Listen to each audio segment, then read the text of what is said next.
Up next, we're going to be talking about, since we're talking about taking care of the environment. If you take care of the environment, it will take care of you in return. The COP26 has been going on, and we know that it has to do with climate change and some of the environmental issues that human behavior has caused. Now, up next, Margaret will be talking to Timothy Phiri. He's the Executive Director from Mizu Eco Care. Now, Zambia's interest in the COP26, of course. What should Zambia be doing to ensure that it meets the time frame of achieving afforestation by the year 2030? 2030 is quite huge, isn't it, Margaret? It is. Timothy, would like to welcome you to Kwacha Good Morning Zambia. Thank you so much for having me. It's a big issue, global issue, and we did see Republican president representing Zambia and many other world leaders attended this summit. Now, bring it back home, paint the picture for us, the actual picture of the effects of climate change on the global temperature. Okay.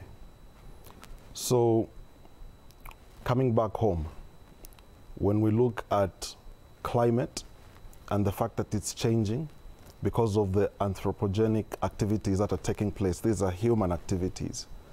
So you have greenhouse gases being emitted into the atmosphere. When they get into the atmosphere, they trap heat because sun radiations pass through the atmosphere. This results in the climate changing over a long time. Climate change has various impacts. One of them, of course, is change in temperature, change in rainfall, change in humidity in the atmosphere. So any element of weather could change, and that could be an example of climate change. What are the impacts on the ground? First, I must say that as a third world country, we are heavily affected by this. In fact, the most prone nations are the developing nations.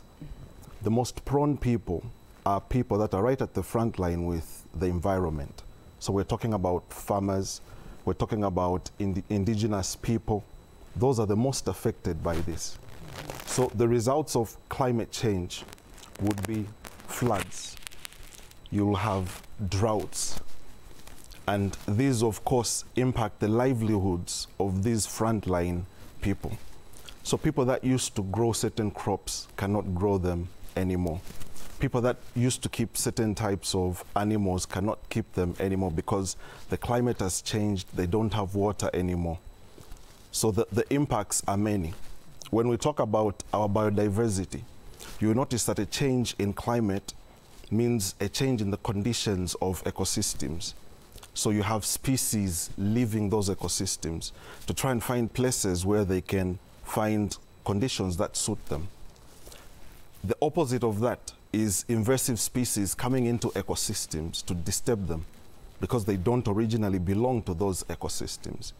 So when we talk about the negative impacts of climate change in Zambia, we are definitely feeling those impacts. Okay. Now, how should Zambia, like it is a developing country, you've talked about many people depending on farming, and these could be the people that will be highly affected. How can Zambia position itself? When you look at other countries like South Africa, it has secured billions in funding just to transition away from coal, meaning this is the investment that has been done. But coming back home, when you look at the people in rural areas, people in poorest communities, they depend on burning charcoal for their livelihood. How can we position ourselves?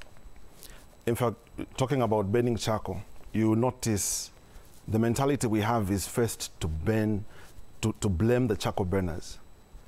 And as an environmentalist for a long time, I also used to blame charcoal burners. But I noticed blaming them does not solve the problem. What we're supposed to do is first and foremost find a way of giving them an alternative. The biggest challenge we have are the high poverty levels. As long as you have high poverty levels, people will be desperate. And you cannot negotiate with a desperate person. Imagine a man and woman with a family of 6. They need to feed those children. They need to take them to school. If they have no alternative to earn money, what exactly are they supposed to do? Of course, they'll grab the nearest resource that's in their environment. They'll cut down the trees, they'll produce charcoal, they'll overfish, they'll implement agricultural practices that are not sustainable, because their aim is to survive. So the very first thing we need to do is offer them alternatives so that we reduce the amount of pressure that these communities are putting on the environment. Okay. Is the COP26 the last hope for the world? COP26 is indeed, for me, the last hope for the world. But you'll notice we've been saying that with almost every COP. From the very first one in 2015, Bonn, Germany. This is the last time we have a chance to do this. Over the years, we've been saying the same thing. So COP26 is the last chance we have. But are we going to make it count? Are we going to back up the wonderful speeches we've heard at that particular conference? Unless we focus on action more than words, it will just be like any other conference. So the real issue is, after we're back from this conference, how exactly do we find ways of implementing actual action on the ground? How do we reduce poverty? How do we make sure we have political will backing the climate change mitigation and adaptation agenda? How do we make sure we have communities approached through outreach so that mindsets are changed? How do we make sure that we have enough finance allocated to this particular problem, not only from outside, from the developed world, who are largely responsible for this problem, but also from within? Recently, we had our budget. The allocation to the environment was 0.6%. You cannot preach sustainable development and environmental sustainability on one side and allocate meager resources to the same cause. If this is truly an emergency, as we say it is, if this is truly the greatest problem we have in the world, then show it is by allocating more money to this particular cause.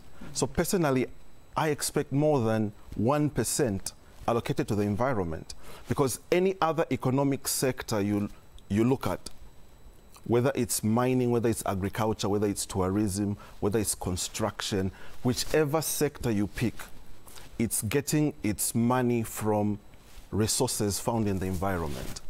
Human resource itself is found in the environment. So why wouldn't you make it a priority to protect the environment that is the foundation for everything else we call the economy and everything else we refer to as development? We need to pump in more money into this cause. We should put the money where our mouth is, if it's truly a problem. Okay. You've talked about pumping money in issues that seem to be problems so that those problems can be sorted out. And earlier on, you talked about finding alternatives for the poorest people, because if we do not find alternatives for them, then they'll grab the nearest resources just to ensure that they go ahead with their lives and sustain their lives. Now then, let's get to hear from you. How possible is it to really attain the 2030 afforestation dream if all these were to be put in place? Is it possible? It is possible, provided we implement the vision we have, the ambitions we have, with action. And if you look at our NDCs, nationally determined contributions, we are saying that the areas we should focus on are sustainable agriculture, sustainable forestry management, making sure we have renewable energy alternatives so that we reduce the pressure on fossil fuels and hydroelectric power. If you just look at those particular areas we want to focus on, there are areas we can do something about. For sustainable agriculture, what exactly is sustainable agriculture? That's the other thing we need to define. It means we implement practices, principles of agriculture that actually are compatible with the environment.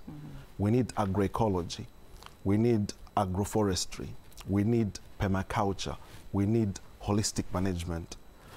That's something we can implement simply. And if we go back to COP26, there was a declaration made by the leaders, the Glasgow Leaders Declaration on forests and land use change. You will notice one of the key things they say is when you go back home, make sure you change the policies related to climate change. Make sure you change the policies related to agriculture so that they become more practical, so that you get to the ground. So it's something we can do if we take the solutions we have seriously. Okay. With the tourism sector, we can look at ecotourism.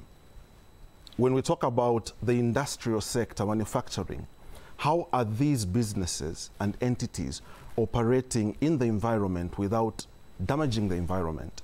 Earlier on, you talked about construction.